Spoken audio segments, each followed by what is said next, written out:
Shalom à tous. À l'époque du Tzemar Tzedek, le troisième rabbi de Lubavitch, il y a une histoire qui raconte qu'un certain chassid qui avait une auberge n'avait plus d'argent de quoi payer les loyers, de quoi payer le seigneur. Et donc le seigneur a décidé, je vais prendre Reb Moïse, je vais le mettre en prison. La famille est arrivée et ont expliqué, mais monsieur le seigneur, si vous mettez Moshe en prison, comment il va pouvoir travailler pour rembourser ses dettes?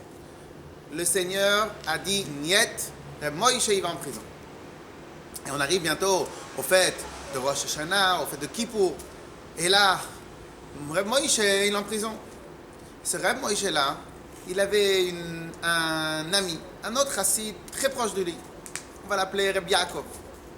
Ce Reb Yaakov là a entendu que son ami Reb Moïse, il va passer Rosh Hashanah et Kippour en prison et il ne peut même pas subvenir aux besoins de sa famille. Il a été tellement touché que ce Reb Yaakov là, il a décidé d'aller voir le Paritz. Il a décidé d'aller voir le Seigneur. Il est allé voir le Seigneur, c'était un peu avant Yom Kippour. Et il dit, monsieur le Seigneur, regardez, si vous le gardez, il ne pourra pas vous payer, vous n'avez rien gagné. Alors, le Paritz, le Seigneur, était entouré de ses amis. Et à ce moment-là, il a dit, tu sais quoi, monsieur Yaakov, comme ça vous appelez, j'ai une bonne idée. Demain, venez demain. Demain, c'était la veille de Kippour. Demain, c'est la veille de Kippour, mais c'est pas grave. Rabbi Yaakov, il a dit, pour Moïse, je dois faire Messirou Nefesh, je dois donner de moi-même pour aider mon ami, pour aider un autre Yehudi. Il vient, Rabbi Yaakov. Et le lendemain, le Paritz, il faisait une fête. Et comme il était dans la fête, il avait des amis. Il a dit à ses amis, regardez, moi j'ai une blague, j'ai une histoire extraordinaire à vous raconter. J'ai un certain Rabbi Moïse en prison, et ce Rabbi Yaakov, il veut venir le libérer. Mais qu'est-ce que Rabbi Yaakov, il a à m'offrir? Alors, il dit, on va faire un marché, Rabbi Yaakov. T'es prêt à tout pour ton ami? Je suis prêt à tout. Rabbi Yaakov, monsieur Yaakov, vous voyez, il y a Igor qui est ici. Igor, il pèse 180 kilos, énorme. Voilà, vous allez faire tous les deux une concurrence, une course. Celui qui va prendre le plus de vodka. Celui qui va prendre le plus de vodka. Et il va rester debout, il a gagné, on fait ce qu'il veut. Oh là là, Rabbi Yaakov, il dit, mais moi je suis tout petit, tout maigre, tout maigrichon, comment je vais réussir à tenir? Mais c'est pas grave. Advienne que pourra, moi je dois faire le meilleur de moi-même. Et ils ont commencé à faire la bataille. Igor il boit, il n'y a pas de problème. Rabbi Yaakov il boit 2 verres, 3 verres, 4 verres, 5 verres, et il boit. Et lui, il se dit, il faut qu'il tienne absolument. Et par le besoin et par le Messirut Nefesh qu'il a décidé, il a réussi à tenir le coup. Et à la fin, Igor, il tombe, et Rabbi Yaakov, il est encore debout. Et il a gagné le droit de sortir Reb Moshe.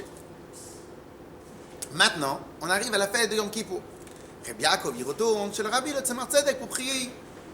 Mais vous imaginez quelqu'un qui a préparé sa Seouda de Erev Yom Kippour, il a préparé en disant les Chaim, et il arrive en plein milieu de Kol Nidre, et il arrive, il commence à chanter, il commence à danser, il se roule par terre, et il essaie de faire lever tout le monde.